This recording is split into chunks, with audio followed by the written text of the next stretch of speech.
केंद्र में मोदी सरकार के 7 साल। कोरोना के मामले लगातार कम हो रहे हैं। राजधानी दिल्ली में 22 मार्च के बाद कोरोना के सबसे कम मामले सामने आए। 24 घंटे में दिल्ली में 946 नए बीमार मिले, जबकि 22 मार्च को 888 नए केस सामने आए थे। दिल्ली में मौत के आंकड़ों में कमी आ रही है। काफी दिनों बाद एक दिन में कोरोना से मौत के आंकड़े 100 से कम आए। 24 घंटे में 78 लोगों की जान चली गई। दिल्ली से सटे यूपी में भी कोरोना सिमटता जा रहा है। यूपी में काफी दिनों बाद कोरोना के नए मामले 2000 से नीचे आ गए। यूपी में 24 घंटे में कोरोना के 1908 के सामने आए। महामारी से मौत के मामले में गिरावट आई है। सूबे में एक दिन में कोरोना से 66 लोगों की मौत हुई। महाराष्ट्र में भी कोरोना के नए मामले 20,000 से कम हो गए। 24 घंटे में यहां 18,650 केस मिले। कोरोना से जान जाने वाली संख्या भी करीब 400 तक आ गई। मुंबई में कोरोना के मामले तेजी से कम हो रहे हैं। नए मामले 1066 आए हैं, जबकि एक दिन में कोरोना से मरने वालों की संख्या 22 तक आ गई।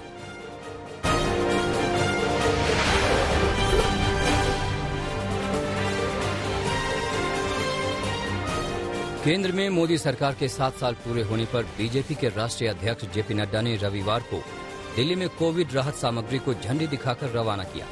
इस दौरान उन्होंने विपक्ष पर निशाना साधते हुए कहा कि विपक्ष वैक्सीन पर भ्रम फैला रहा है। साथ ही नड्डा ने कहा कि अब 13 कंपनियों को कोरोना वैक्सीन बनाने की इजाजत दे दी गई है। इसके अलावा कोवैक्सीन बनाने वाली कंपनी भारत बायोटेक, जो अभी हर महीने सिर्फ 1.3 करोड़ वैक्सीन डोज बना रही है, वो अक्टूबर महीने से हर महीने 10 करोड़ वैक्सीन निर्माण का काम शुरू करेगी।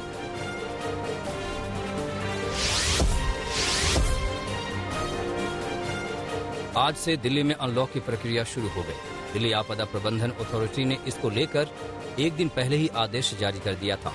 हालांकि अनलॉक की प्रक्रिया के पहले हफ्ते में फैक्ट्री और निर्माण गतिविधियों को ही इजाजत दी गई है और बाकी जो भी बंदिशें लागू थी उनको 7 जून सुबह 5 बजे तक के लिए आगे बढ़ा दिया गया है।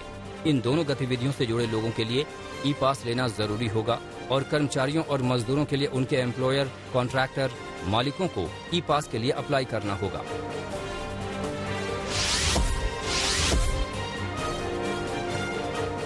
कोरोना वायरस का संक्रमण यूपी में कम होने लगा है।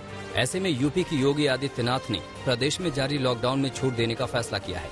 इसके तहत प्रदेश में शनिवार, रविवार को छोड़कर सप्ताह में 5 दिन दुकानें खोलने की अनुमति दी गई है। हालांकि 600 से ज्यादा एक्टिव केस वाले शहर में किसी भी तरीके की छूट नहीं दिए जाने का फैसला किया गया है। ऐसे में लखनऊ, मुरादाबाद, मेरठ समेत 600 से ज्यादा एक्टिव केस वाले 20 शहरों में फिलहाल कोई छूट नहीं दी गई है।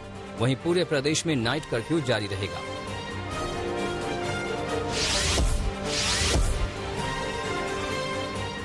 हरियाणा सरकार ने प्रदेश में कोरोना की वजह से लगे मौजूदा लॉकडाउन को 7 जून तक बढ़ा दिया है। प्रदेश में दुकानें अब सुबह 9 बजे से दोपहर 3 बजे तक खुलेंगी। हालांकि इस दौरान दुकानदारों को ऑड इवन फॉर्मूले का पालन करना होगा। 15 जून तक शिक्षण संस्थान बंद रहेंगे। रात 10 बजे से सुबह 5 बजे तक रात्रि कर्फ्यू जारी रहेगा। शॉपिंग मॉल्स भी नियमों के आधार पर सुबह 10 बजे से शाम 6 बजे तक खुलेंगे।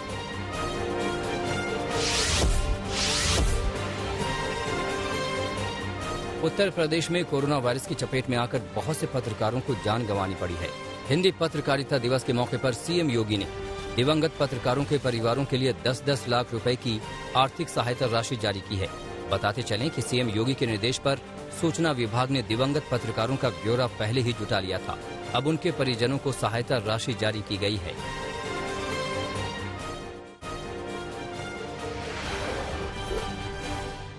मोदी सरकार के 7 साल पूरे होने के बाद केंद्र सरकार और विपक्ष के बीच जमकर विवाद हो रहा है।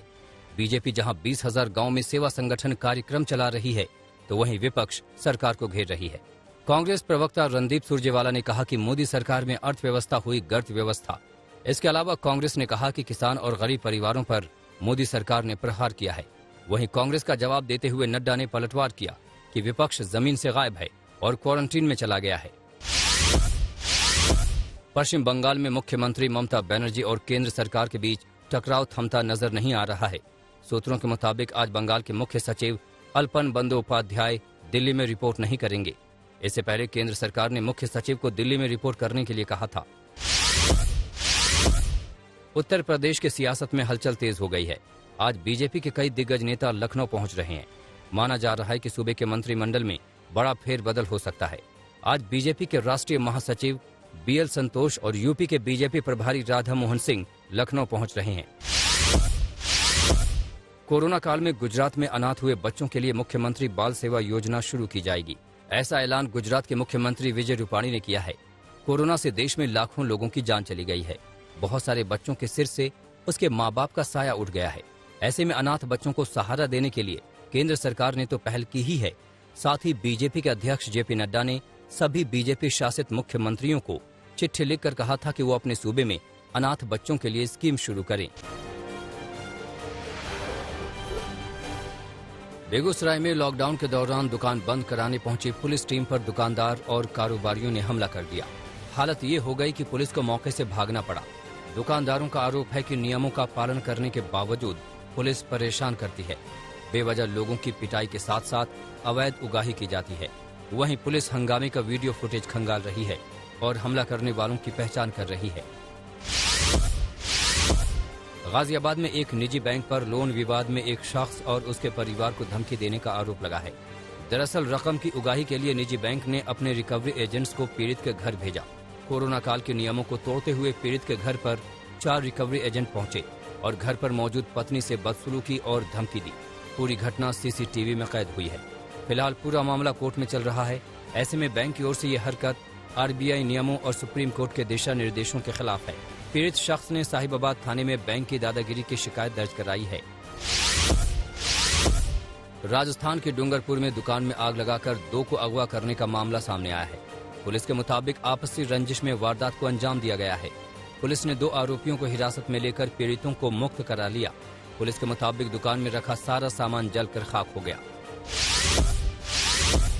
उत्तर प्रदेश के नोएडा में पुलिस और बदमाशों के बीच मुठभेड़ की खबर है। पुलिस की फायरिंग में एक 25,000 का इनामी बदमाश घायल हो गया। पुलिस को इसके कब्जे से एक कार, तमंचा और कारतूस बरामद हुई है। पुलिस ने बताया कि आरोपी की दिल्ली NCR में गाड़ियों की चोरी के मामलों में तलाश थी। आरोपी सॉफ्टवेयर के माध्यम से वाहनों का सेंसर और लॉक तोड़ने का मास्टरमाइंड है। उत्तर प्रदेश के बाराबंकी में पुलिस के जवानों ने 60 फीट गहरे कुएं में गिरी एक बुजुर्ग महिला को सुरक्षित बाहर निकाल लिया। रविवार को करीब 4:30 बजे कोतवाली क्षेत्र के कटरा मोहल्ले में 65 वर्षीय निर्मला जायसवाल अपने घर से निकली और सड़क किनारे बने गहरे कुएं में जा गिरी। महिला के चिल्लाने की आवाज सुनकर हड़कंप मच गया और मौके पर भारी भीड़ जमा हो गई। आनन फानन में पुलिस मौके पर पहुंची और महिला को बचा लिया गया। बेगूसराय में गर्लफ्रेंड से मिलने आए लड़के को गांव वालों ने पकड़कर शादी करा दी। शादी का वीडियो सोशल मीडिया में वायरल हो रहा है। दरअसल लड़की के पिता ने दोनों को एक साथ देख लिया। इसके बाद स्थानीय लोगों ने दोनों की शादी कराने का फैसला कर लिया। दोनों को रामपुर मंदिर लाया गया, जहां पूरे विधि विधान से दोनों की शादी करा दी गई है। बिहार के हाजीपुर में तरबूज लूटने की होड़ लग गई। गंगा का जलस्तर अचानक बढ़ने से तैयार फसल पर स्थानीय लोग टूट पड़े। यहाँ तक कि तरबूज के लिए उफनती नदी में लोगों ने छलांग लगा दी। अच्छी बात ये रही कि कोई बड़ा हादसा नहीं हुआ।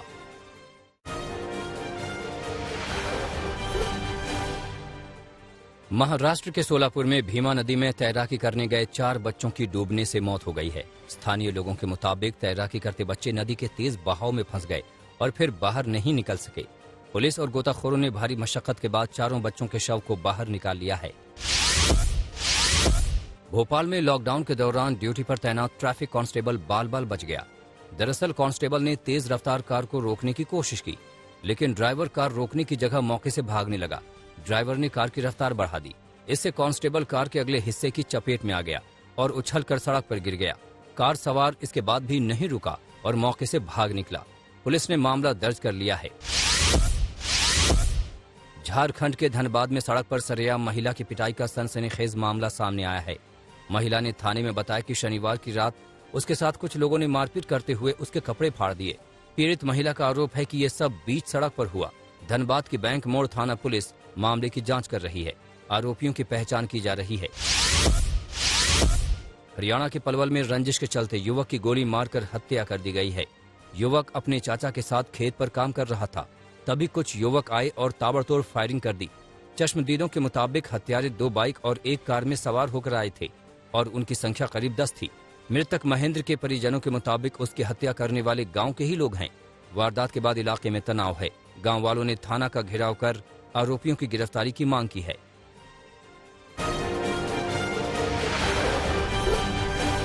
अमेरिका में एक बार फिर गोलीबारी की घटना सामने आई है। फ्लोरिडा शहर के हिलियाह में एक बिलियर्ड्स क्लब बैंक्वेट हॉल के बाहर अज्ञात लोगों ने गोलीबारी की। इससे 2 लोगों की मौत हो गई और 20 से ज्यादा लोग घायल हो गए हैं। बताया जा रहा है कि गाड़ी से उतरकर 3 लोगों ने फायरिंग की। पुलिस हमलावरों की तलाश में जुट गई है। इजराइल और फिलिस्तीन के बीच चले 11 दिन तक संघर्ष के मुद्दे पर मिस्र की राजधानी काहिरा में मिस्र और इजराइल के विदेश मंत्री मिले। गाजा पट्टी के पुनर्निर्माण पर चर्चा हुई। साल 2008 के बाद पहली बार किसी इजरायली विदेश मंत्री ने मिस्र की यात्रा की है। दुनिया में कोरोना संक्रमितों के मामले 17 करोड़ 7 लाख के पार हो गए हैं। अब तक 35,50,000 से ज्यादा लोगों की जान चली गई है। 15 करोड़ 26 लाख से ज्यादा लोग महामारी से ठीक हुए हैं।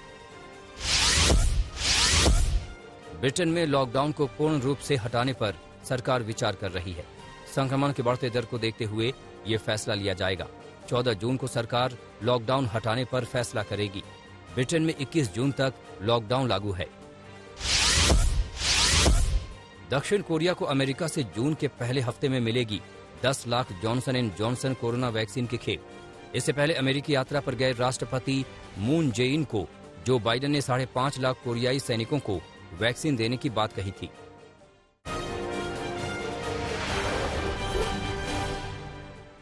कोलंबिया के पश्चिमी प्रांतों में सरकार विरोधी प्रदर्शनों में 4 लोगों की जान चली गई। प्रदर्शनों को देखते हुए सरकार पश्चिमी प्रांतों में सेना की उपस्थिति बढ़ाएगी। टैक्स से जुड़े नए कानून के खिलाफ लोग प्रदर्शन कर रहे हैं। इथियोपियाई सरकार समर्थक प्रदर्शनकारियों ने हजारों की संख्या में अमेरिका के खिलाफ प्रदर्शन किया। टाइग्रे संघर्ष के बाद अमेरिका द्वारा सहायता राशि रोकने को लेकर लोगों ने निंदा की।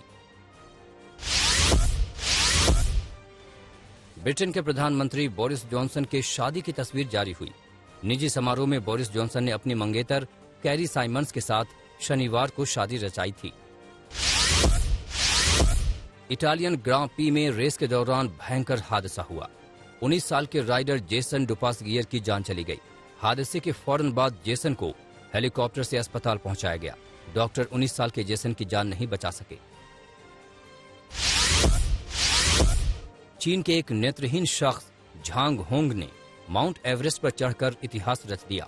ऐसा करने वाले एशिया के पहले शख्स बने। इनसे पहले दुनिया भर में सिर्फ 2 और लोग ये कारनामा कर पाए हैं।